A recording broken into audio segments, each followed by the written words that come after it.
रंग घोरुने रंग घोरुने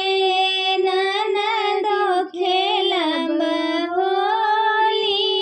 रंग घोरुने रंग घोरुन हे ननदो खेलब होली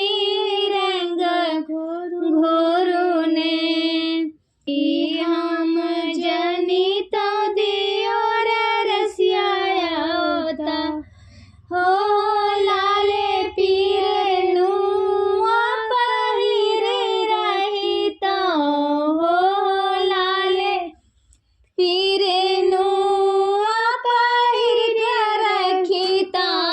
रंग घोरुने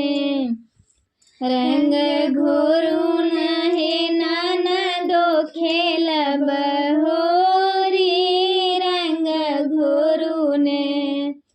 रंग घोरुन हे ननदो खेलब होरी रंग घोरुने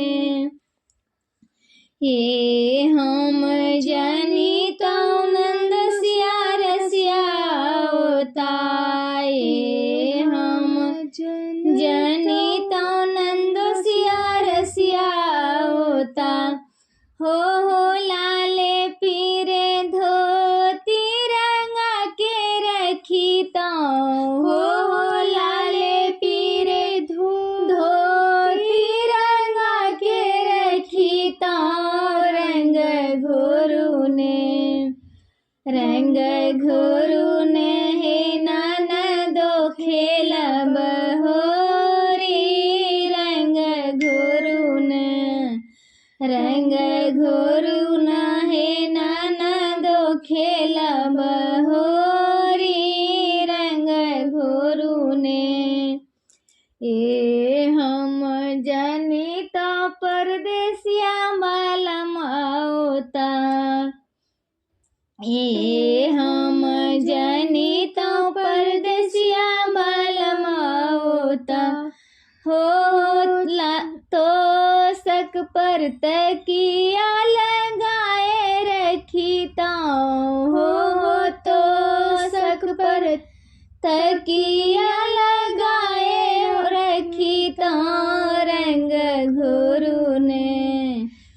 रंग घोरुन हे ननदो खेलब होरी रंग घोरुने जो हम जनित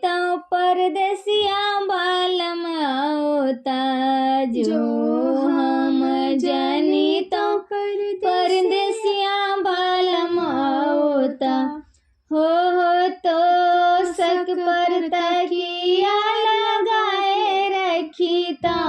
हो तो सक पर तकिया लगाए रखिता रंग घोरुने रंग घोरुन